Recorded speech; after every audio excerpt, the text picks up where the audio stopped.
Let's get more on England's heavy defeat to New Zealand in their final test of 2024. Delighted to say we can chat to the former England captain, Nasser Hussain. Morning, Nas. It was a good series win, wasn't it, in the end, but a hugely disappointing week for England. What went wrong in this test match?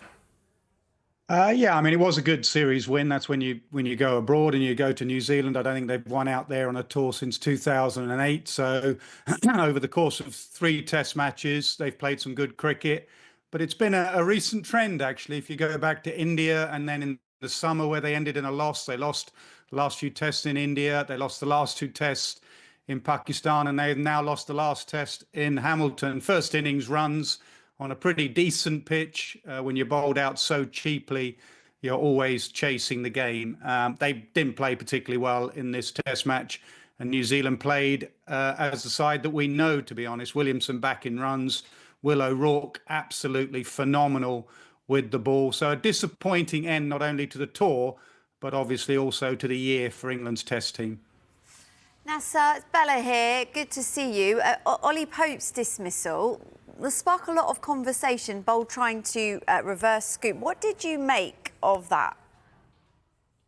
Well, it was very Bazball-y, wasn't it? He'll be disappointed because he was one that went into the New Zealand tour under quite a bit of pressure, and he's actually played pretty well. And just on that flight home, you want to end any series with some runs. If you get out, you get out. People will say, what was the shot? But really, you are out. And he does play that shot.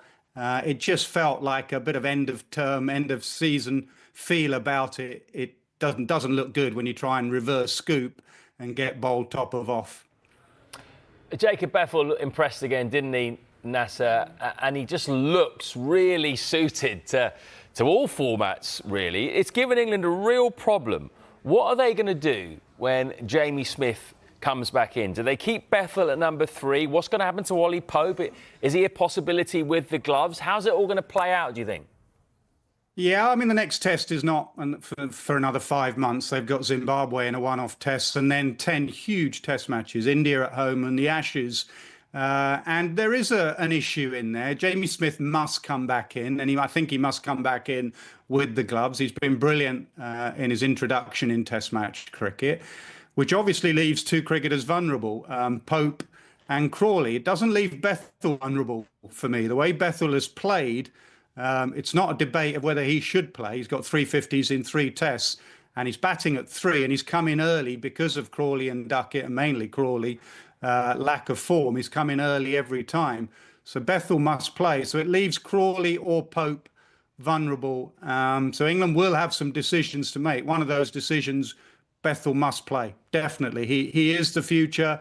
He's been to the manor ball, not just the runs he's got, but his calmness at the crease, his partnership with Root overnight. I hear they get on very well off the field. Can you think of a better player to learn from as you're starting your career than Joe Root? So Bethell plays, and he is an option at the top of the order. We will see what they do with Crawley and what they do with Pope. Nasser, we've got to get you on Ben Stokes. Now, he's saying that he doesn't regret bowling the number of overs that he did this week. Do you think, though, that there will be any conversations about his role in the side going forward after these 2 hamstring injuries in pretty quick succession? I think there needs to be. I mean, Brendan McCullum has spoken overnight that Stokes is the cricketer that he is because he goes full in. He doesn't do anything by half measures, and that's what makes him such a box office cricketer. So it's a very difficult conversation to have, but because he is captain, all-rounder, because he is so important to that team, he is half the cricketer, literally, and the side are not half the side, but they are diminished when Stokes can't bowl and Stokes may miss test matches. So I do think there needs to be a conversation, in this test match, do you need to be bowling the 37th over when you're just coming back from a serious hamstring injury? I do think there needs to be a conversation. He's a very difficult lad to speak to and say, Ben, just reel it in a little bit, bowl your spinners, because hamstrings at that age are recurring and you need him to be firing fit in the summer and next winter. And at some stage, someone just needs to tap him on the shoulder in a game and say, look, I think you've done your bit now. I think it's up to someone else just to carry a burden. The problem with England is that their other seamers were already also struggling. Their speeds were down. Cast was carrying niggles. Atkinson's speeds were down. Potts was playing in his first game of the series. So Stokes tries to look after others and take the burden on himself. But you're right. I do think occasionally someone needs to tap him on the shoulder and say, Ben, just look after that body and that hamstring. It's a massive 2025 coming ahead, isn't it? As you mentioned there, with the home series against India and then the Ashes. It's been an odd 2024. We also touched on that before, you know, these fantastic wins and these crushing losses that often are consecutive as well. So what are the things that we can be positive about heading into next year, and what are you concerned about? Positives, I mean, the results are 9-8. They've won 9, lost 8 this year, which is very England at the moment. Positives, Bethell coming in, playing the way he has done. I don't know what it is now. I doubt if Harry Brook's still the #1 batter in the world after this Test match, but Brook and Root right at the top.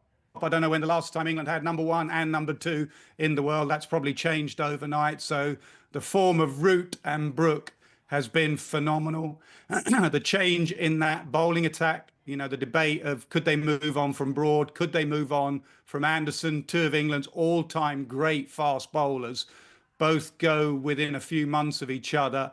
And I think they have moved on. Atkinson has been an absolute revelation with ball, bat, everything he's done. 10-wicket haul, 5-wicket haul, Test 100, hat-trick, everything. Cast has been brilliant. Bashir has come in and done pretty well. I think he's got 49 wickets this year. He's kept going. So there's a lot of good in there.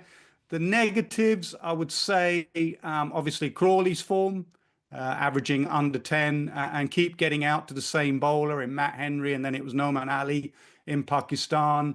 Pope still, for me, not as consistent as I would like him to be. Stokes' fitness, as we've touched upon. The extra pace, Wood and Archer. Where are we with Wood and Archer? I see Wood is back bowling now. Obviously, Archer is as well. So they are the areas of concern. And the depth, it is noticeable, as I said, they do fade away in a series. And you need the depth to that bowling attack so you can rotate your bowlers. Absolutely. You need a crop of fast bowlers for Zimbabwe, India, and Australia that you can rotate. Nasser, I've saved the most controversial question till last. We know you love your football, and today we are debating who is the greatest Premier League forward.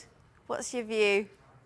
Well, I was watching last night, and being an Arsenal fan, as Floydie is there, it is it's not a debate. It has to be the great Thierry Henry. I was watching last night the segment he did on Ahmad's goal last night when the ball came over his head, and I dragged my boy in to watch it, and how you don't watch the ball as it goes over, you watch it as it lands. I thought that was brilliant punditry from Thierry Henry, best forward easily. Oh, yes, good man, Nasser. I was worried he was going to say Eric Cantona there, because he used to support Leeds, didn't he, back in the day, old Nasser? Can't hear you, Floydie, sorry. Nasser's ears have gone. Oh, brilliant. Great to have you on, Nasser. We'll speak to you soon. Thanks, Nas.